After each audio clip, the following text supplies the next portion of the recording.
and in person, everybody.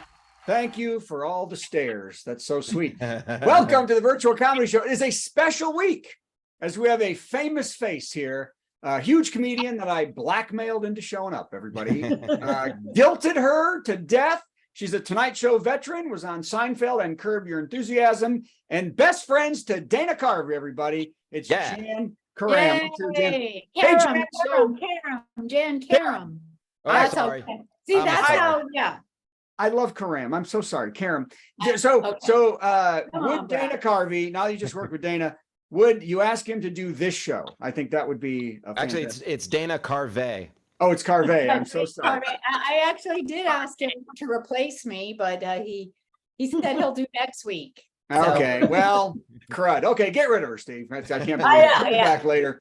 By the way, and if he would come on the show, he'd be such a huge star that he'd mock us for being nobodies, just like Maz Jobrani did, right, Steve? Oh, he did? Oh man, it's 9. There's nobody here. Where's everybody? I bet nobody watches this show. So anyway, and of course, you had me on a year ago, and I couldn't wait to come back. Honestly, I was honored to hear from you. I love you. That's so sweet. I had such a good time. So yeah, I was just stressed. Oh God. I was just stressed because I had jury duty when you were texting me, and I was there all week, and well, not all week because of the 4th of July, but I was in the box. You know how you go in the room and they question. I was so nervous. Are you sure? Wait, are you sure that it wasn't a fake TV show like what's on Prime right now? Yeah. Well, I'm ready to get cast on that. No, it was real. Yeah. So you were texting. I'm like, I didn't know if it was the end of my life or what. It's so scary. Did you did a jury? You were on one? No, but they right away, as soon as we got there, they called us in, and then we were in the courtroom for like 3 days. And then they were going to the jury, and then they finally got to me on Friday. Wow. So I didn't know if I was going to end up. It's just nerve-wracking. And then you have to go through and this isn't my okay, but never mind. I'll tell you later. We'll talk about it later. Ladies and gentlemen, Jan Karam. He loves me so much. He knows how to say my name. I will never get it. Well, my wife, Janute.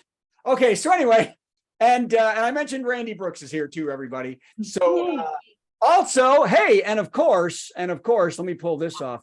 And of course, we have Patty Vasquez, who was off her huge after-school special melt of last week.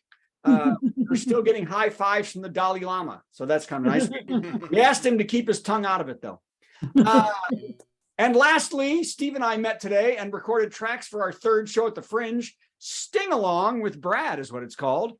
And there is already a lot of buzz around the Fringe about the show. I have heard murmurs on the Ed Fringe message board saying, this is going to suck. So, all right, cough it up. COVID has joined the show. Sorry. All right, well, let's start it now. What we're going to do is I'm going to whip through these jokes, and then we're going to have actual comedy. Here we go. Number 1, the Secret Service found cocaine in the White House this week. And like fentanyl at the border, the Biden administration's policy is to turn everything over to the police, which is different than the previous administration, whose policy was just drop it off at Junior's house.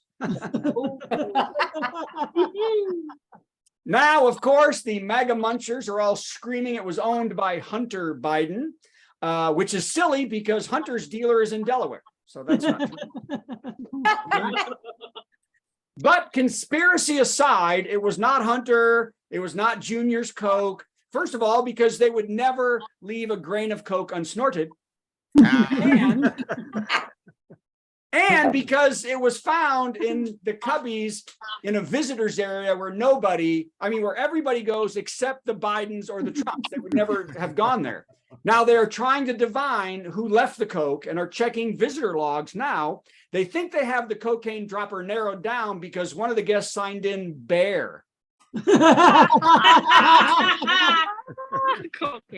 Cocaine Bear, everybody. That's right. Very nice. Thank you. That'll be the only. They keep sticking to me. Okay. Hey, here's the question of the day. Was Britney Spears slapped or did she slap herself? Is the big question. What? Yeah. You haven't heard this? So a dude who is tall that I never heard of, but he must play basketball or something, named Victor Wembanyama, said that Spears grabbed him when his security backhanded Britney. But the video shows that's a lie. Britney reached up to tap the dude, and because he is 7'5" tall, it looked more like she was pulling the lint off a bald eagle's ass. But out of nowhere comes this hand and just smacks Britney, in the same way her dad did when she didn't make as much money as he thought during the conservatancy. Now, I'm just saying. My question is, where were Britney's guards? She has bodyguards. I mean, they should have jumped Victor's dudes faster than Tony shot Bernardo after Riff was stabbed. Okay, no West Side Story fans here today. I got that one. That's right. Or at least they should do an eye for an eye thing here. When one dude slaps Britney, they kneecap Victor to even the score. Don't you think? It should be like a Sopranos deal, shouldn't it? Isn't it how it is in Hollywood, Jan? Okay. Next up, and by the way, you know who got screwed over most by the Britney Spears slap? Pauly Shore. No. Yes. Oh. You haven't heard this? No. Wow. After the slap heard around the mall, Britney walked into the Catch restaurant and took the Encino Man's table while he was in the bathroom. They seated Pauly Shore. He went to the bathroom and they took his table, and he had left his glasses, phone, and fanny pack at the table. So for their part, Spears' party said they weren't worried about taking the table because there's no way you would ever have a problem with anyone missing glasses and a fanny pack. That's not a chance to have a problem because they're losers. Okay, great. That's a big thing. All right, we are chugging along. Jamie Foxx is back out in golfing. Good to see him getting better, isn't it, everybody? The Oscar-winning actor had the Oscar-winning. I'm going to start that one over, and your dad's coming in at the right time, Steve. Jamie Foxx is back and out golfing. The Oscar-winning actor had an undisclosed illness that kept him in the hospital for weeks, with speculation that he was going to be disabled, all which is not true. He was pretty sick for a while, but doctors say he really got better once he got 7 COVID vaccines. Because those cure everything, everybody. Okay, thanks. Hey, did you see this? A judge ruled in favor of Lady Gaga against a woman who wanted to collect the $500,000 reward for information leading to getting her kidnapped dogs back. Yep, there was a big suit. The woman, Jennifer McBride, gave very specific details about the crime because she was one of the kidnappers. And then she tried to collect the $500,000. This is brilliant. Ransom. Hilarious. Why have a ransom?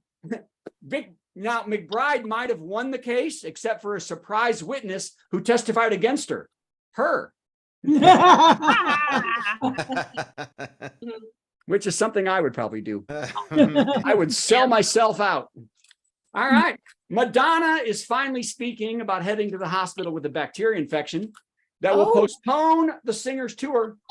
She said, when I woke up, I first thought about my kids and then about not wanting to disappoint my fans who bought tickets.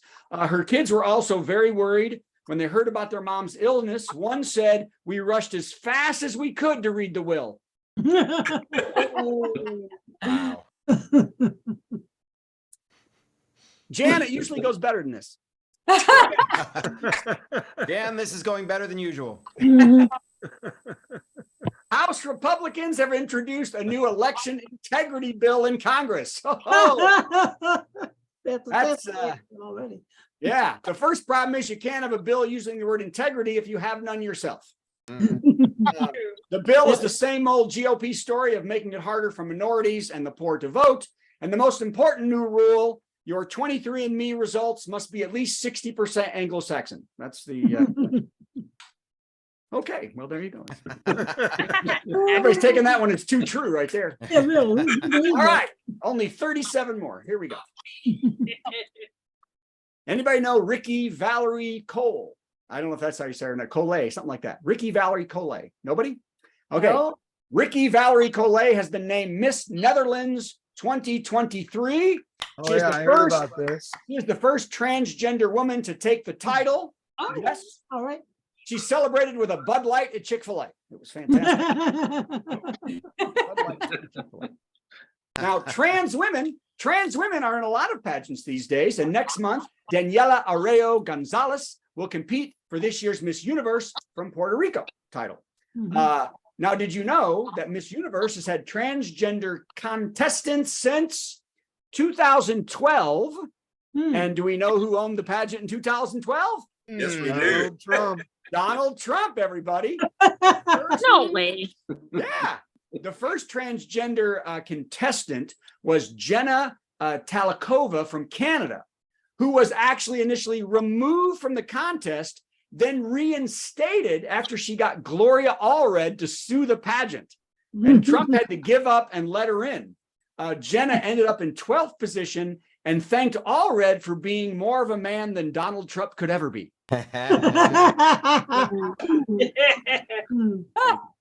All right, one more, and then your suffering is over. Ah! That's only just And begun. being nice. Here we go.